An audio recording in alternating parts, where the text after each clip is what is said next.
Okay, so different type of problem also can be solved, like if you require a particular tunneling probability, then you have to find out what should be the barrier width for a given E and V naught. So that is like the unknown is basically A, and T will be given to you, E will be given to you, V naught will be given to you. So that type of problem also you can solve. Okay, so you should be able to solve those problems. Alright, now we are moving into one electron atom. Okay, for example, hydrogen atom. It could be hydrogen atom, it could be helium atom, in which one of the electron is ionized, and then we have another example of one electron atom. Or it could be a lithium atom in which two electrons are ionized and only one electron is left, which is attracted by the Coulombic potential by the nucleus. So such class of problems are called one electron atom problem. So one electron atoms. Okay, so they are characterized by what is called as a center potential. Okay, the nuclear potential. Nuclear potential is basically due to the Coulombic, due to the Coulomb attraction, which is an electrostatic force, can be written as so I hope all of you know this, V of R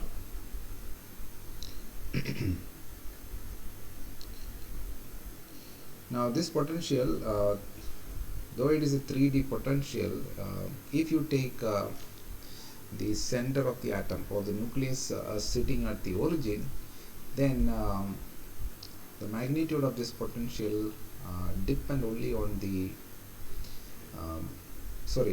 or the value of this potential depend only on the magnitude of the electron's position. Okay, not on the angle in which the electron is located with respect to the origin, only the distance from the nucleus. That is all what determines this potential. So in general, potential is function of x, y and z, but in this case it is only depending upon square root of x square plus y square plus z square. So this could be written as minus E, if I take or sometimes in books it will be Q, so E square divided by 4. In SI unit we have 4 pi epsilon 0 into R. So here where R is basically modulus of the R vector. Okay, R vector is basically having x component, y component, z component if you express it in scalar coordinates, but usually scalar coordinate is not the preferred coordinate in doing problems that has spherical symmetry. Okay, so this potential has a spherical symmetry. It doesn't depend upon which angle the electron is located. It could be in first quadrant, second quadrant, or any of this direction, but what matters is how far away the electron is from the nucleus. So that decides your electrostatic potential or the Coulomb potential. Now here I have taken the charge of the nuclei as 1, and since it is an attractive potential, I have a negative sign here because the charge of electron is negative and charge of electron is minus E, and the charge of hydrogen atom nucleus is basically plus E. So basically minus into plus will give you negative. So that is how I have written here. But if it is a different one electron atom, like as I said, ionized helium atom or lithium atom, in which case the charge of the nucleus is basically some number Okay, for example, for lithium it will be 3e for nuclear charge. But since there are only one electron, that 3e will be multiplied with 1 minus e, so it will be minus 3e square. Okay, so usually in such problems you will have a number to denote the charge of the nucleus as z, but here I have not added. Okay, so there will be an z e squared by 4 pi. So it means that which atom we are considering, whether it is hydrogen, whether it is helium or lithium. But electron is restricted to be 1, that is why we call it as one electron atom. A special case is Z equal to 1, which is hydrogen atom. Okay, if this is the potential, then how we can solve the Schrodinger equation? So we have to first of all solve the time independent Schrodinger equation. So if I write the time independent Schrodinger equation, one way to write, so in Cartesian coordinate, if I write it this equation, what we will get is, so time independent Schrodinger equation becomes minus h cut square by 2m del square. So del square is what? If I am writing del square in Cartesian coordinate, I'll have dou square by dou x square, dou square by dou y square, plus dou square by dou z square. So that is operating on psi, which is x comma y comma z, plus this potential V of r. So here it is coming with a minus sign, so it will be e square by 4 pi epsilon 0, and then this r is basically square root of x square plus y square plus z square. So there will be a multiplication with so I am taking psi as the position wave function, so I said, and that should be equal to your e psi. Okay, so this will be, and if you look at this potential part, so this is your v of x, not v of x, v of r. So if you look at that, it is in a very complicated fashion it is appearing, and this is going to create a lot of problems. Okay, because there is no symmetry with respect to x, y, z coordinates, and the potential has no symmetry. But if you take another coordinate system in which you take instead of x, y, z, you take r, theta, phi, so you will be able to write this potential expression in a very simple way, as I have written previously. Okay, so we don't prefer solving Schrodinger equation in x, y coordinates, so rather we prefer to solve this in what is called as spherical coordinates. So in spherical coordinates, if I write this,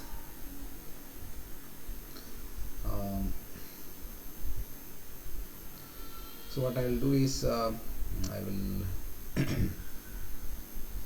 take e to the left side, and then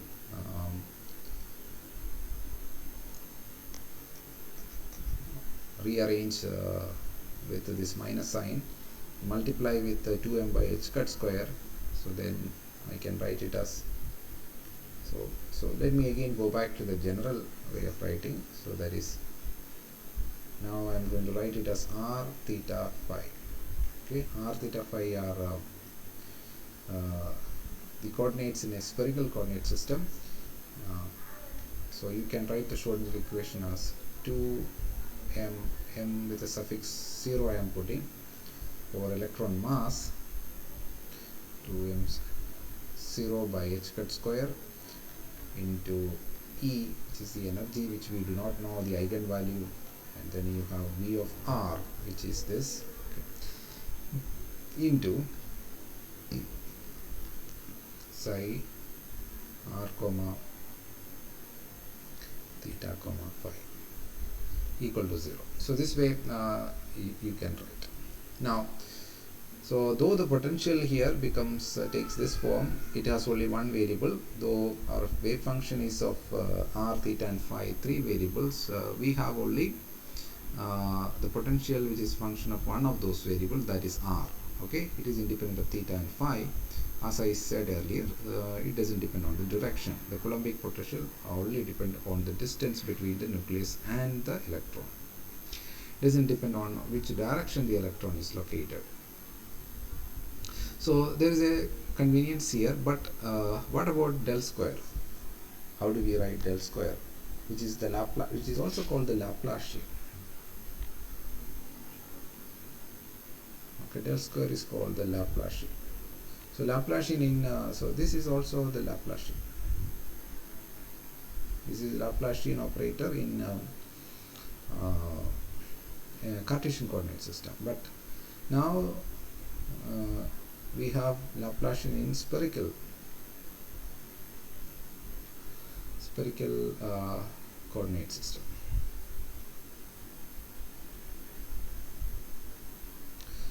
Now, what is the form of Laplacian in spherical coordinate system?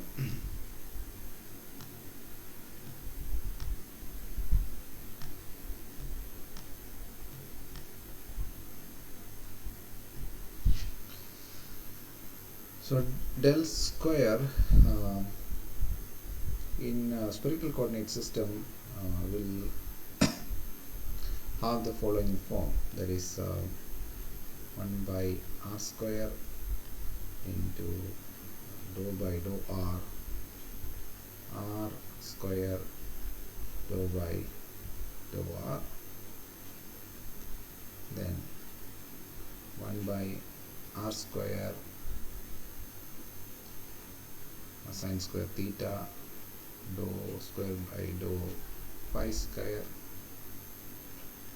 plus 1 by r square sine theta into dou by dou theta sine theta dou by dou theta. Okay, so this is the form of del square, or the Laplacian operator in the spherical coordinate system. Let me know whether you have studied spherical polar coordinate system at some point of time earlier. Did you study this coordinate system in electromagnetic theory or somewhere? Electrostatics. Can anybody let me know whether you have seen spherical polar coordinate system? What is this r, theta and phi, how it is defined? Are you aware of it?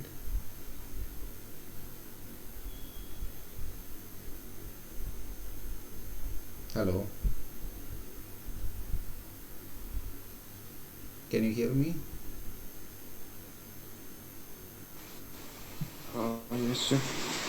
Yeah, I'm asking, have you seen spherical polar coordinate system? Cartesian, of course, I know everybody are aware of it, but spherical polar coordinates, have you come across it at any time in electrostatics or anything like that? Sir, I don't remember exactly. You don't remember? Sorry. Okay. So let me just so we cannot go into so much detail, but I'll just give you some idea how this is defined. So we have the coordinate system usually in x, y and z. So this is a right hand coordinate system. Why do I say right hand? Because if you take your right hand and arrange your 4 fingers other than the thumb from x to y, then your thumb will point to the other direction, which is z. Okay, so it matches with the way in which your right hand's oriented. So therefore we call it as right-handed coordinate system. If x is z is taken as downward, then we call it as left-handed coordinate system. Okay, so this is the Cartesian coordinate system. Now in a Cartesian coordinate system, a point in space, say P is denoted by its x component, say x naught, y component, y naught, z component, z naught. So how is it? So if you project the point to the xy axis, you will get some point here. You will get some point here on the xy axis, and then okay. So this is the way you represent the coordinates. So this is your x naught, and this is your y naught. The distance, the projection on the xy axis has with respect to the x direction, okay, the displacement in the x direction, that is called x naught. The displacement in y direction, that is this, okay. So I am projecting this particular point which I have. So this is my point P. So if I put it on, project it onto the xy axis, then you will get a corresponding point here, and that will have an x coordinate and a y coordinate. So that is my x0 and y naught. My z is basically how much is this point above the xy plane. So that is my z. So z is z naught is this. So these are the three coordinates which you are familiar with. Now the same point you can specify in an alternate way. The alternate way is like you imagine a door kind of shape here, okay. Imagine a door kind of space here. So this is like a door kind of thing that is able to rotate on the z axis, okay. It can go from 0 to 2 pi, okay. That means complete 360 it is able to rotate. Now from the x axis it makes an angle which I am calling it as phi. So this angle, this door make with x axis is what I am calling it as phi. And if I draw from the center, if I draw one line, just a line directly to the point, then the distance that it makes is called r, okay. So that will lie on this door kind of structure which is able to rotate, and the angle it makes with x-axis is phi, and then this is r. Then the angle this line will make with respect to the z-axis is called theta,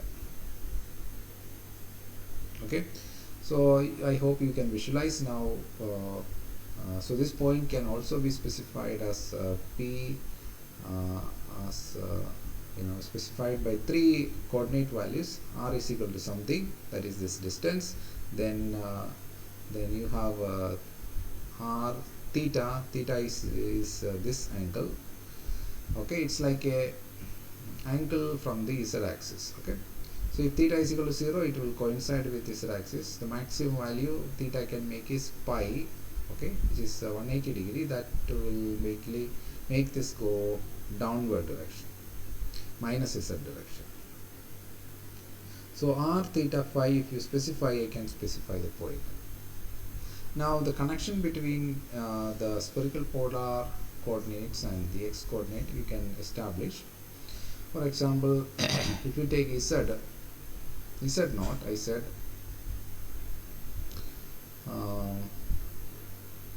okay. So z naught, what is z naught? Z naught is basically the r cos theta, right? Because this is theta and this is r. So if I take the cos theta, I will get z naught, r cos theta. And what is x naught? X naught is basically, first you project it. When you project it, you will get r sin theta, and then you take cos phi. And y naught is basically r sin theta, that is projected, and then you take the sin phi. So this is how they are related. So once you know r theta phi, you can calculate x naught, y naught, z naught. Similarly, you can calculate the opposite way.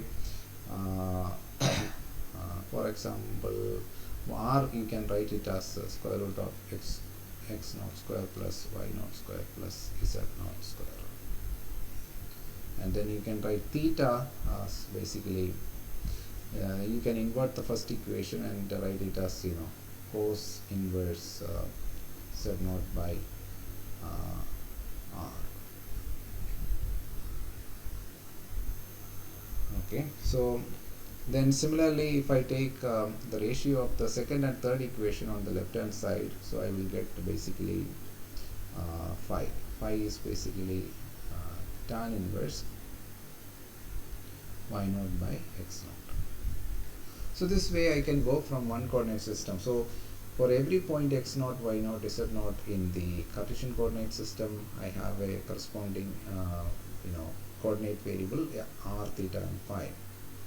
And the way they have defined is by as I have shown in this diagram. So imagine a door kind of structure which can hinge, okay, which can just move around the axis, which is the z axis, and that makes an angle phi with respect to x axis.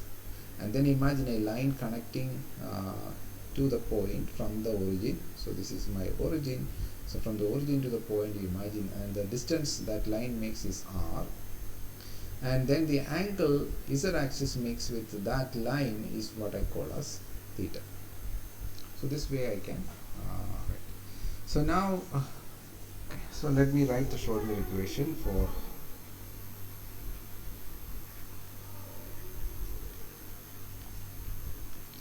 in spherical polar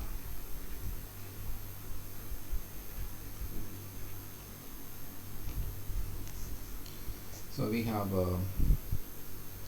1 by r square rho by dou r into r square dou psi, which is a function of r theta phi now, by dou r plus 1 by r square sin square theta dou square psi by dou phi square, then plus 1 by r square sin theta into dou by dou theta of sin theta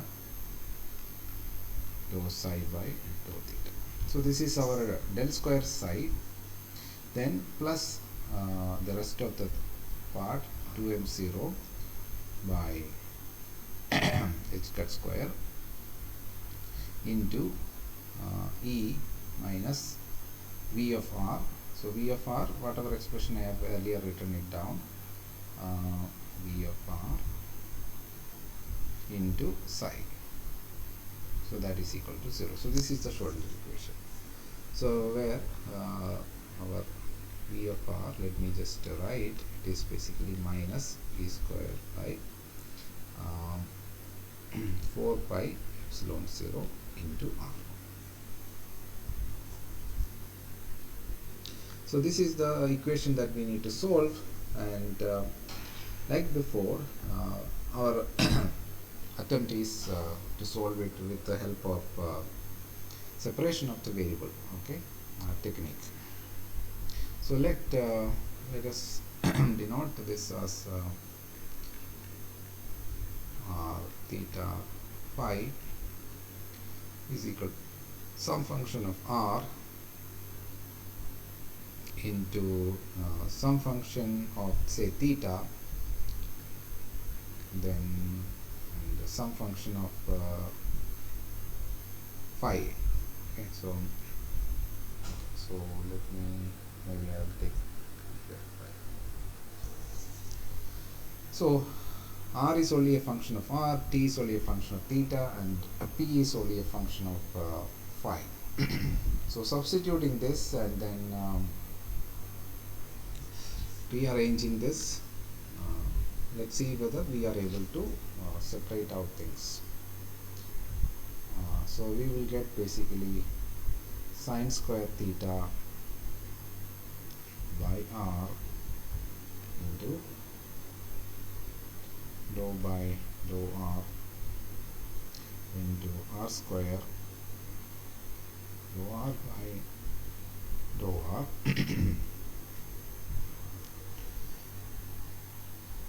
then plus 1 by 1 by 1 by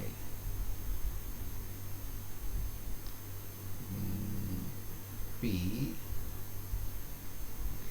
1 by p dou square p by dou phi square plus sin theta divided by theta dou by dou theta into sin theta into dou t by dou theta plus r square sin square theta into 2m0 by h cut square E minus V equal to 0. So what we did is basically substitute this in the above equation, and then we also divided it by RTP. Every term is divided by that, so you can see that the last term don't have RTP, otherwise there should be RTP coming here. And not only that, we have removed, for example, in the p term we had earlier r square sin square theta. Okay, so that is removed by multiplying r square sin square theta throughout. So by doing all of this, we will get this term. Okay, so first term it was 1 by r square, so that is removed. Now it is sin square theta because we multiplied the first term with r square sin square theta. So we substituted it, and then we divided it by RTP, and then multiplied with the r square sin square theta. So all these operations were done, and that is how we get this equation. Now if I look at all these terms here, as you can see, this one particular term here, it is only a function of p. Is only a function of p.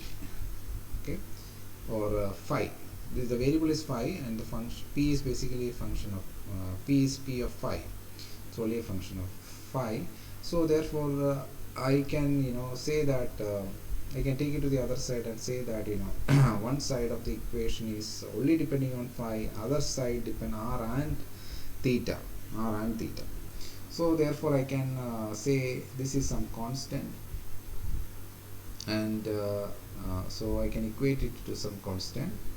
So if I take it to the other side, it will have some minus sign, and that part I will call it as minus m square. So defining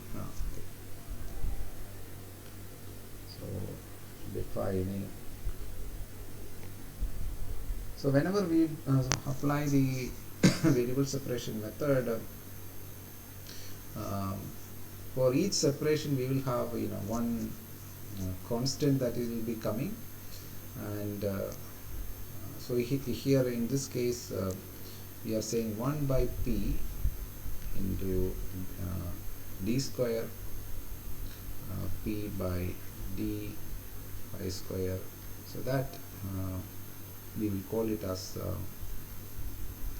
minus m square. So in order to avoid the confusion with m and m naught, so we have taken electron mass as m naught. So this is a 1D equation, or ordinary differential equation, which only having one variable. Okay, and you can solve this and find out. This will give you p of phi as basically e raised to j m phi, where m is basically this constant here. Okay, so in order to write it in this form, we have defined it as m square. Okay, so we have evaluated one part of it, and now there is r of r and t of theta. Okay, now so this is just a mathematical problem. Okay, once you written down the Schrodinger equation, just entire remaining process is basically a mathematical solution of a differential equation. So we have already done the solution of one variable, that is with respect to phi, and you know what is phi. With respect to phi, we are going to get a function which is a complex exponential, which we have seen earlier also, where m is basically when you apply the boundary condition with respect to phi, what will happen is that so phi is basically going around the z-axis, right? So if there is a wave which goes around like this, then when it comes back, it should align with the original wave. Otherwise, what will happen? If it is not, aligning with it, if it goes like this, then the boundary condition will not be satisfied. So in order to avoid that, we insist that after it make a complete one revolution of phi, then it should come and join at the same point. So when you insist that, what you will get is basically m can only take integer values. Okay, so m can only take integer values, and so m is allowed to take only 0, plus or minus 1, plus or minus 2, etc. So that comes from the boundary condition.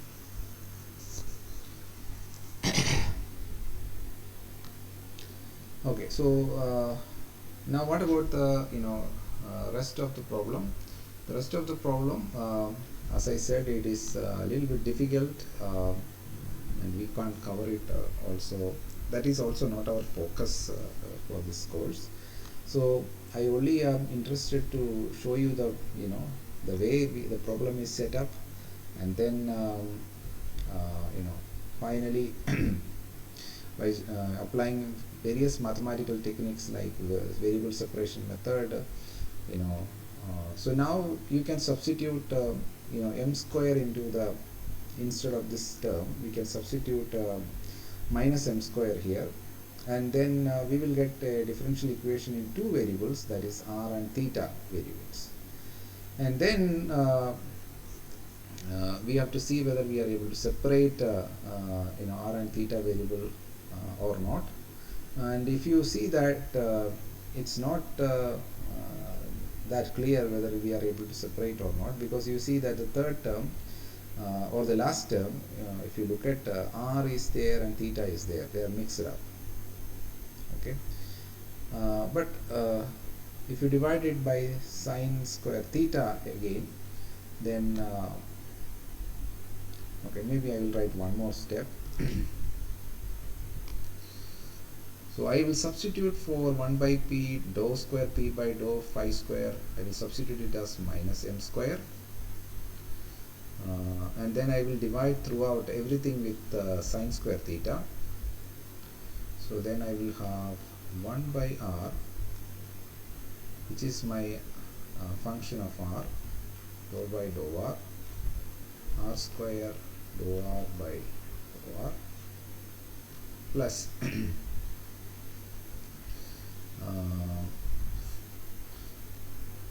so let me write minus m square by sine square theta, then I have plus, okay, so I have a mistake here, so here this will be t, okay, plus 1 by t sine theta dou by dou theta sine theta dou t by dou theta, plus r square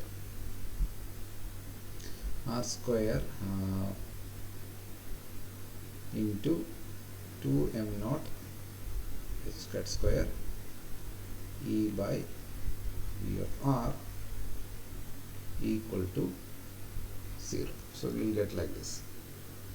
So we have substituted the above minus m square here, and I just divided throughout by theta square. Now if you look at this part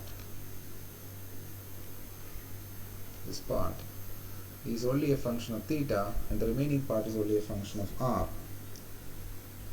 Okay, so now we will get two differential equation. I can take this differential equation and try to, so this is only a function of theta, and the other one is only a function of r. And so what is the procedure is that you solve this differential equation in theta by equating it to some constant, and then so you will get the function for t of theta, but that solution is not very trivial. It is really involved. We'll have what is called as Legendar Polynomials if you solve this.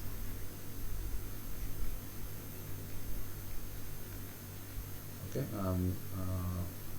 and of different orders. Okay, of different kind. Okay, so those are like these are standard differential equation these days. Okay, in mathematics, when you study differential equations, you will take them part by part, and each of these part are separately solved. So that will give you one solutions. So that will give you the theta part, and there will be some constant that will come out of it, just like m came out of us some quantum number. So we will get another quantum number which is usually called as L. Okay, Legendar Polynomials characterized by quantum number L.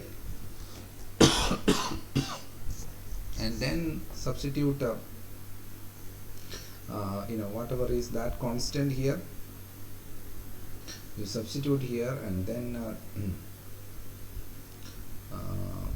you will get a second differential equation which will be in R. Then you have to solve that differential equation, and that will, when you solve it, again you will get solutions only when you apply the boundary conditions. So quantum numbers comes when you apply boundary conditions. So in theta, when you apply the boundary condition, you will get a discretization of the solutions which are characterized by L, and similarly when you solve the R differential equation in R, you will get another boundary condition, and when you solve it, you will get discretization in R can only take certain discrete value of function, and those functions are characterized by a quantum number which is n. Okay, so let me just write it here. So solution of R of R differential equation result in the third quantum number, which is denoted as n. So we have L, n, and m. L, n, and m. Okay, so here m is a quantum number.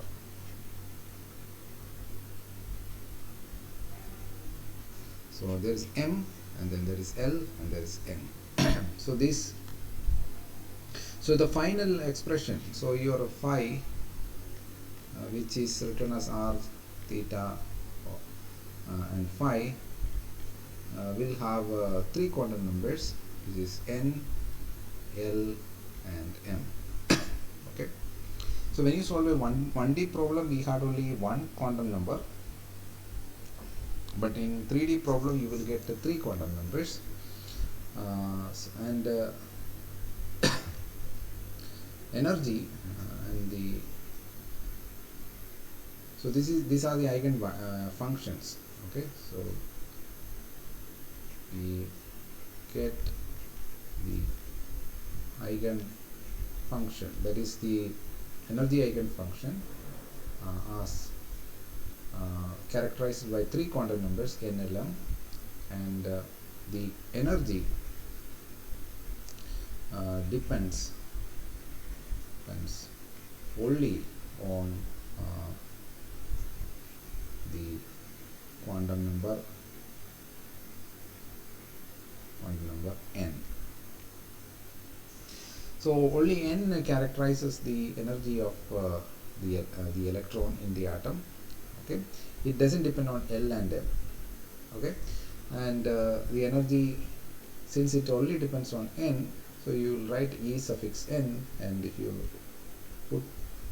solve this, what you will get is basically m0 e raised to 4, then you have 4 pi epsilon 0 whole square 2 h cut square. Okay, so all of these are a constant into 1 by n square. So this entire thing is a constant, and if you substitute the value of these constants and express it in electron volt, what you will get it is minus 13.6 electron volt divided by n square. Whereas the function that you get, that is the eigen function that you get, that is basically depending upon all the quantum numbers. Okay, it takes when L take different value, M take different value, we have what is called as orbitals.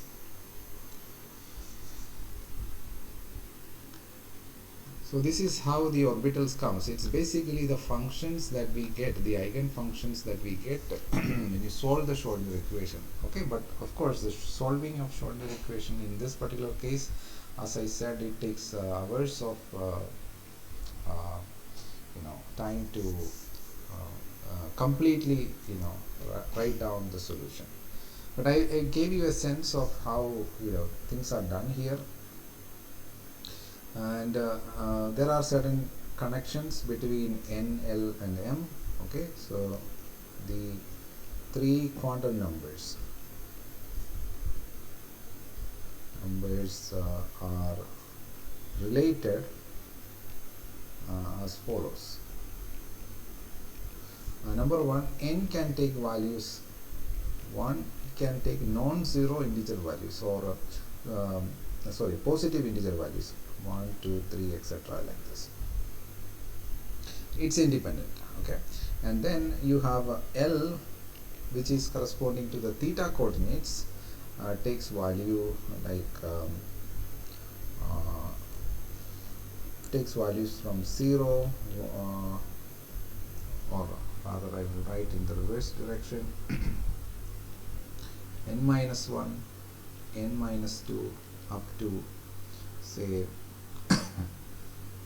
2, 1, 0.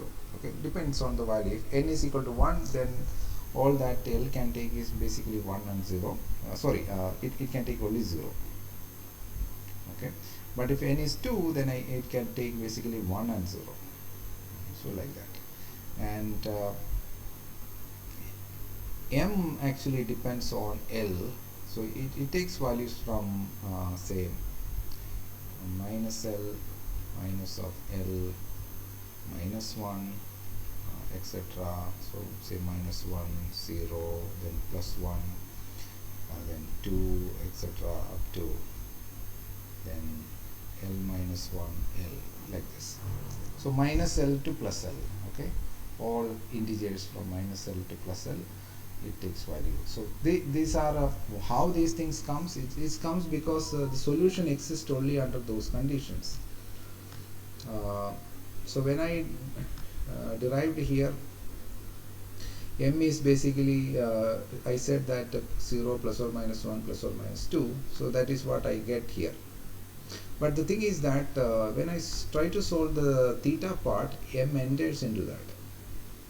Okay, so m is already present in the theta part, so it is connected and linked with the theta part. So when you solve the theta part, what happens is that So there will be a new quantum number L, and L takes certain values, and if L takes certain values, M can take only values which are restricted by the L. So that condition is not shown in the first separation of variable, but here we say that it can take any values which are integers, 0 plus or minus 1 plus or minus 2, etc. But when you solve the second part, the solution of the second part exists only under for a given value of L, M is allowed to take only values which varies from minus L to plus L. So that is how they are related. Similarly, when you solve the third part, then L will enter into it. Okay, so we will substitute this part with basically L into L plus 1 h cut square, like that. It will enter into this, and so the n value is related with the L value. So only under certain condition, and that condition is basically given here. So n can only take values. The restriction on L is that n has no restriction, but if n is fixed, L has a restriction, and if L is fixed, M has a restriction. So that is how it is. So now the physical interpretation of the solution is what is more important, and that is n corresponds to different shells. N corresponds, the n quantum number corresponds to different shells in the atom. In Bohr atom model, we had KLM, etc., different shells. So it's the same idea, and L corresponds to. So this is the interpretation. Okay. Now once you solve it, we find out all the restrictions and relationship between the quantum number. Then we define, or we come up with the interpretation of the solution. So L correspond to different possibilities, possible functions, different possible eigen functions for a given n value, or you can say given n, since n is interpreted as shell, for a given shell. So for a given shell, what are the different possible functions that are possible? In the first shell, you see that only s orbital is possible. In the second shell, you can have s orbital and p orbital is possible. Okay, so there are two varieties that are possible, and when n is equal to 3, then you can have s orbital, p orbital, and d orbitals that are possible. Okay, and then the m, what does it corresponds to? So n corresponds to different possible functions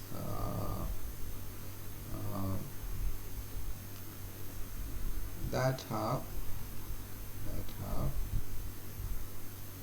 different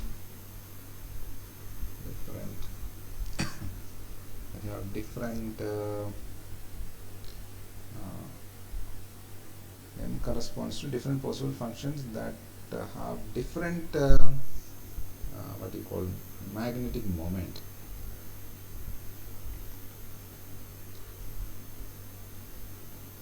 Okay, so it's also called the magnetic quantum number. Okay, these are interpretation. Once you solve this and get the answers, then we can look at the solution and try to interpret what does they correspond to. Okay, so L corresponds to basically total angular momentum. Okay, so different orbitals have different total angular momentum, and whereas M says the total angular momentum can be oriented with respect to an external magnetic field, either in certain different angles. Okay, so these are basically different components which are possible. So that is how these relationships are interpreted. Okay, so total angular momentum, since electron is having charge, so when it rotates, it results in some magnetic momentum. Okay, so that magnetic momentum will interact with the external field, and therefore different m value correspond to different orientation of the total angular momentum vector with respect to the external field. So therefore it is called magnetic quantum number, and that is why m is given to represent it. So these are the interpretation. Okay, so but the energy you see is independent of these I mean we have not taken any external field here, but energy is going to differ when you introduce a field. The Hamiltonian will change, because we need to then take the interaction of the electron with the magnetic field into account, and that changes things. But right now it is just nuclear potential attracting the electron, and there is only one electron in the system, in the quantum system, and we have found out the energy eigenvalues and energy eigenfunctions, and there are many eigenfunctions which are same energy eigenvalues, and that's because if energy is only depending on n, not on L or m. Okay, as I have written it here. Okay, it only depends on n, not on L and m, and therefore there are many eigenfunctions which vary with respect to L and m, but having same energy. So usually when you solve an eigenvalue problem, for each eigenfunctions you have different eigenvalues, but in the hydrogen atom problem there are many eigenfunctions. So let me just write it. Therefore there are many eigenfunctions having same energy eigenvalue. Okay, in the solution of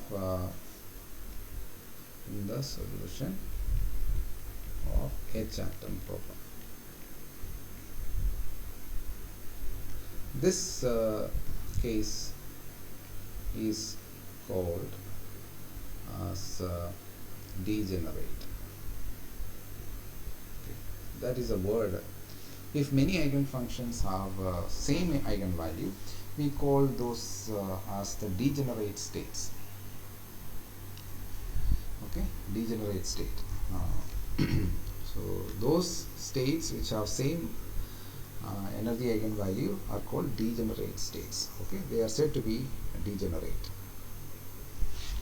That's a technical word. Okay, so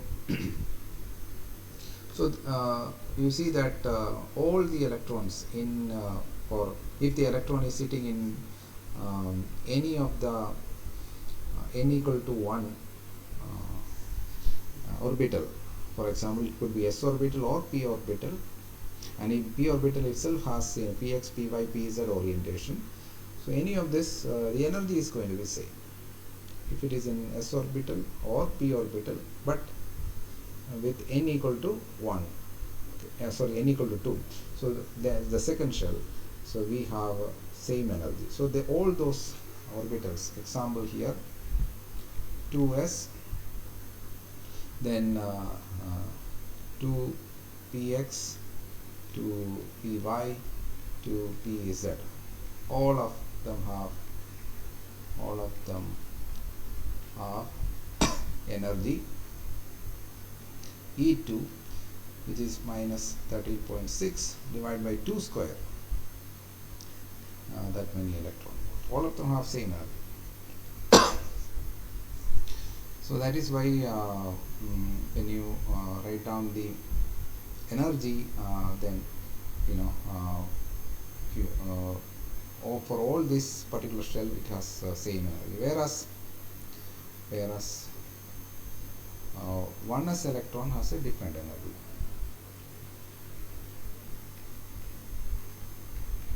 Energy is minus 13.6 electron volt. okay, divided by 1 square. So that is oneness electron has a different energy. Whereas 2s, 2px, 2py, 2pz, all of them has separate. So they are degenerate. All these orbitals are degenerate states. Now,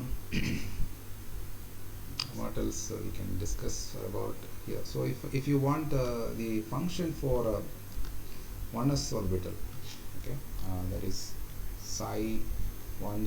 So this is basically the r theta phi. If I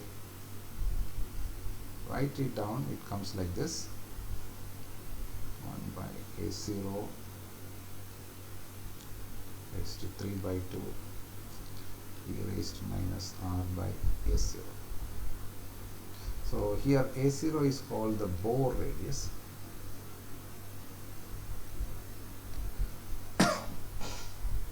and so that's just a constant. Now if I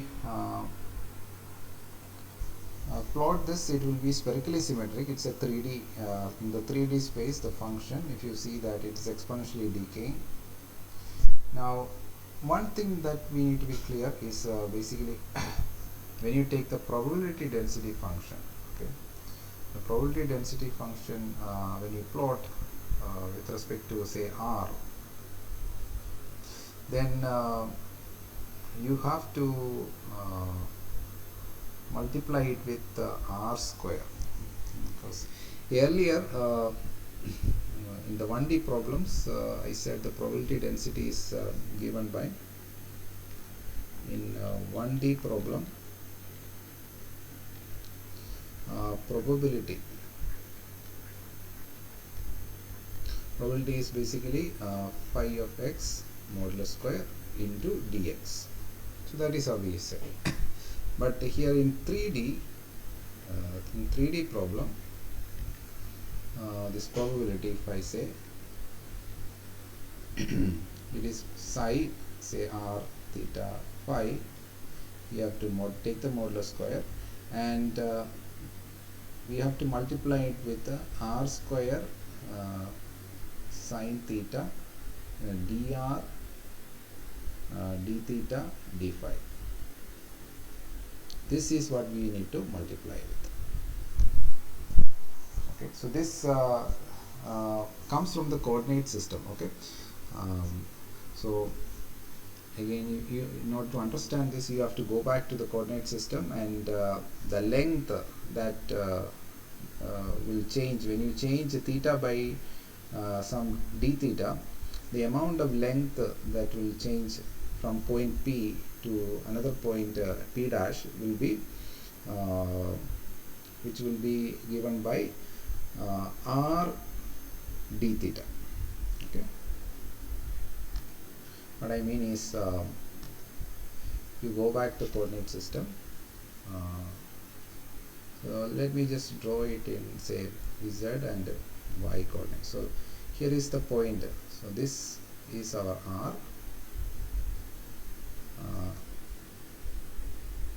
And if I change it by a small amount of theta, which I call it as d theta, then this distance is basically the r d theta. Okay, so a small change in theta by d theta amount. So this is our theta. Sorry, this is not theta. Theta is basically this. So theta is with respect to z axis. So if I change it by d theta amount, that change in d theta will move the point, say P to P dash, by an amount r d theta d phi. Sorry, r d theta. This radius multiplying the d theta. So that is how the elemental change in the angle will result in elemental change in the volume by a different factor. So r d theta comes like that. Similarly, if I change by d phi, it will be r sine theta into d phi. So you can write this as dr into the volume of the small then r d theta into r sine theta into d phi. So when you multiply, you will get this. So when you plot the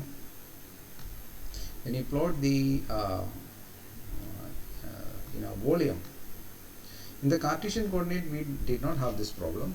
So it was just like a cubic box. So one will be dx, another will be dy, other will be dz. So the volume is basically dx, dy, dz. Whereas when you do this in the spherical polar coordinates, the box will look like not a very easy way even we can visualize it. It will be something like this. Okay, so this will be dr, and this will be r d theta, and this will be r sine theta d phi.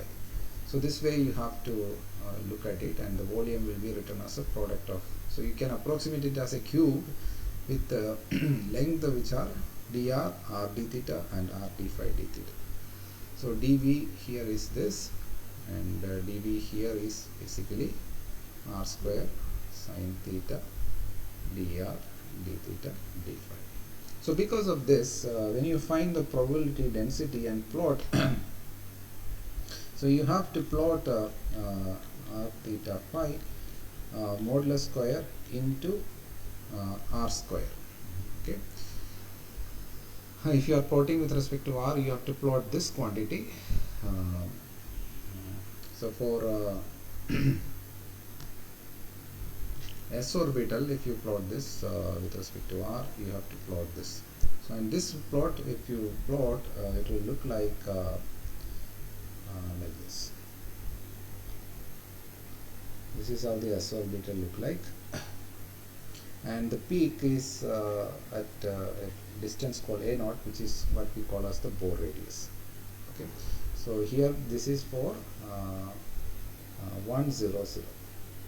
Okay, so this is the 1s orbital. 1s orbital probability density as a function of r. Because we are multiplying with this r square, that is why it is 0 when r goes to 0. Okay, so this is how the probability density looks like. So I already written the function. The function is this, but when you multiply with r square, so this is a function. This is exponentially decaying function, which we have seen earlier. So it will be like this. Okay, this is all a constant, and then whatever is this constant, that will come here. Then it is exponentially decaying. But when you plot the probability density, you also have to take into account of this multiplication by r square if you are plotting with respect to r. Okay, similarly you can plot it with respect to theta and o, r, and that is how you get all those shapes for orbitals. Okay, so this was a quick overview of how we solve for one electron atom, okay, which is attracted by a nuclear potential. If there is any doubt, you can ask, otherwise we will stop here.